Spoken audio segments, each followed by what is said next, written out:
Hello, my name is Charlotte and welcome back to Charlotte Griffin Tutoring.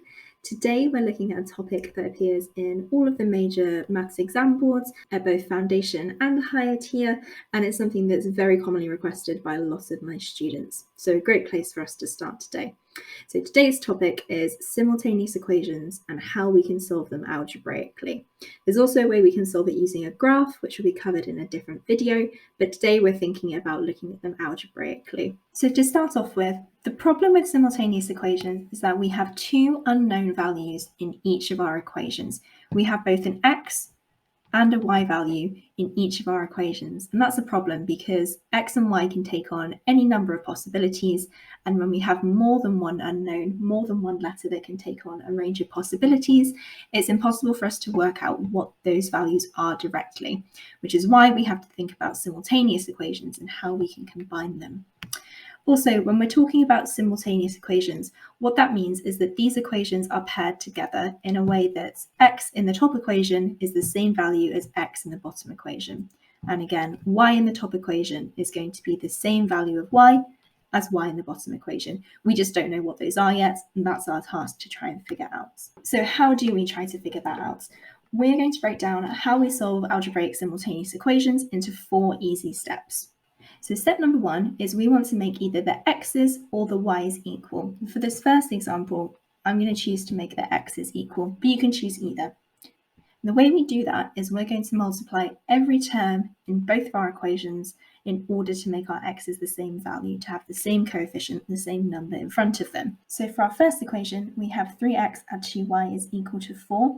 And how do I know what to multiply it by? I'm going to look at the coefficient of x in the opposite equation, so in my bottom equation here, and I'm going to multiply everything in that equation by 4. So that will give me 4 multiplied by 3x gives me 12x, 4 multiplied by 2y gives me 8y, and 4 multiplied by 4 gives me 16. So notice I've multiplied every single term, not just the x's, not just the y's, but also what it's equal to in our equation. So that's our top equation done. I want to do a similar thing now with my bottom equation. So I have 4x add 5y and equal to 17. Now if I want my x's to equal, I have to find a way to turn this 4x into 12x. So same as before, I'm looking at the coefficient or the number in front of x of my other equation, which in this case is 3, and I'm going to multiply everything in this equation by 3. So 4x multiplied by 3 gives me the 12x that I've been looking for. My 5y multiplied by 3 is going to give me 15y, and 17 multiplied by 3 gives me 51. Perfect. So that is my first step done. We have 12 x's in both equations, which is perfect.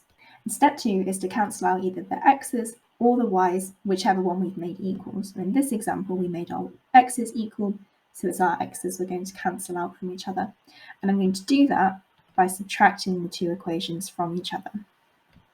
So I have 12x on my top equation, I'm subtracting the 12x from my bottom equation, and that's going to leave me with nothing. I've cancelled out my x's.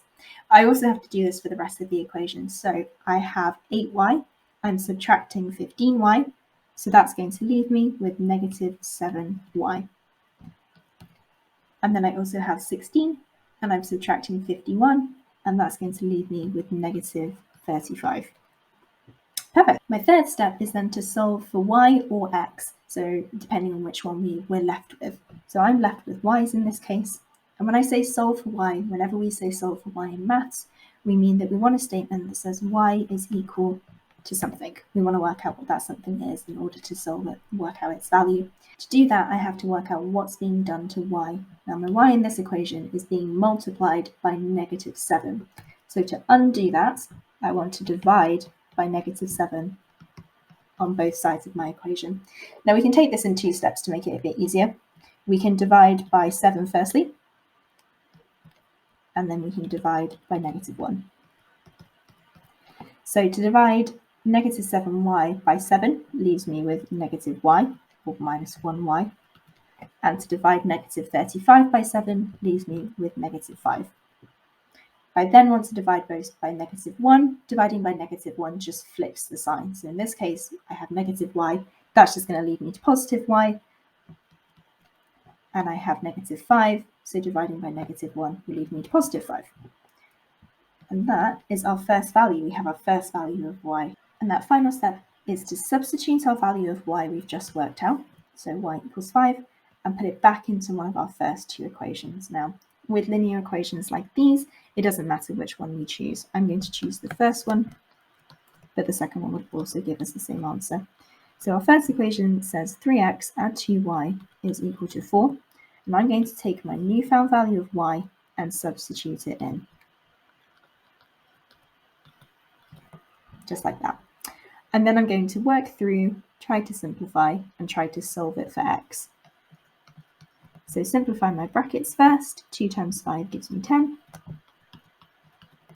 I then want to work backwards through BIDMAS, thinking about our order of operations. I'm going to undo the positive 10 first. So I'm going to subtract 10 from both sides, giving me 3x is equal to -6.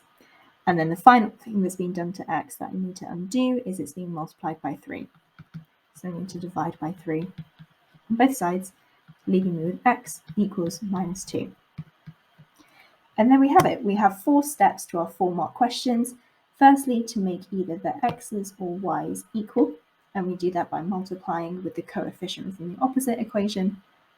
We then cancel out the x's or the y's depending on what we've done in our previous step. We then want to simplify and solve for y or x depending on what we're left over with.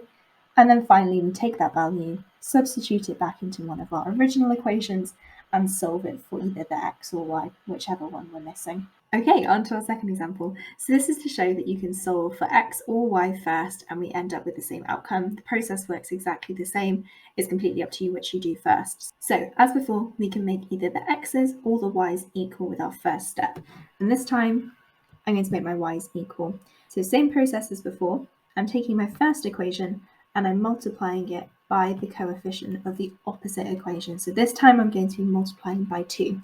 We don't have to pay attention to the fact that this is a -2 just yet. We're just interested in the fact that it's 2y below. So I'm multiplying everything in this equation by 2. So 3x multiplied by 2 will give me 6x. 5y multiplied by 2 will give me 10y. And 19 multiplied by 2 will give me 38. Flipping that then, I'm looking at my second equation and I'm multiplying it by the coefficient of y in my first equation. So this time I'm going to be multiplying all of that equation by 5. So I have 4x and I multiply that by 5, which gives me 20x. I have -2y and I multiply that by 5, which gives me -10y. And I have -18, which I multiply by 5 to give myself -90. So first step done, I've made my y's equal. Again, the positive and negative doesn't matter, we're just interested in the fact that they're both 10y. So as before, our second step is then to cancel out either the x's or the y's, depending on which we've made equal.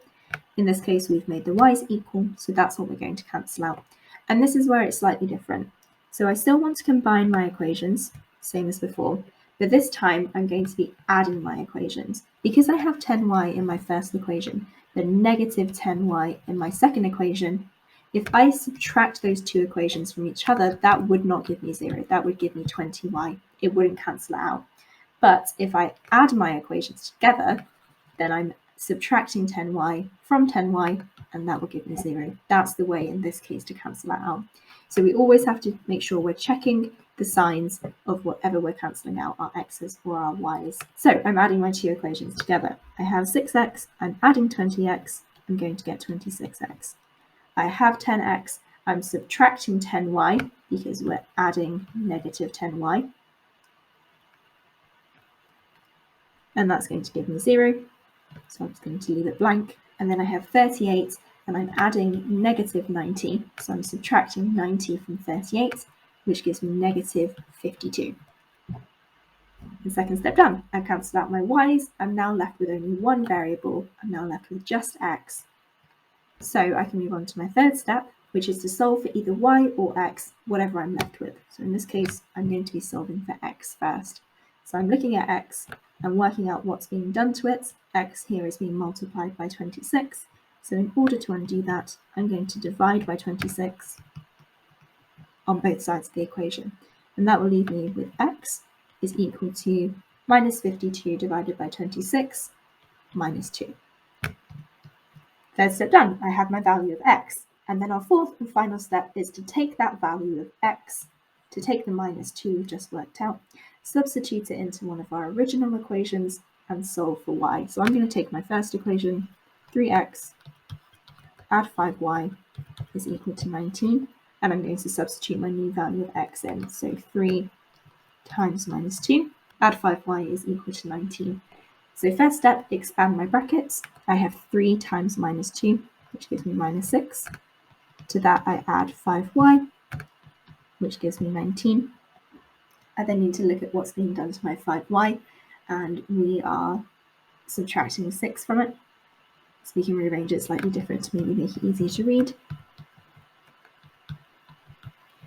Same equation there. So 5 subtracted 6y, I want to undo that by adding 6 to both sides,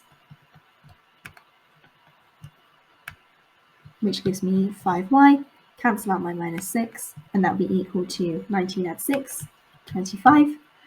And then to get y by itself, I need to divide by 5 on both sides, which gives me y is equal to 5. And same as before, we've got our 4 steps in order to get our 4 marks. We firstly want to make our y's equal, and we do this by multiplying the coefficient of the opposite equation. We then want to cancel out the y's. We did this time by adding because we had a positive and a negative, which leaves us with just the x's. We then solve for x, and then we substitute that value for x in and solve for y. So 4 steps, 4 marks, algebraic simultaneous equations done.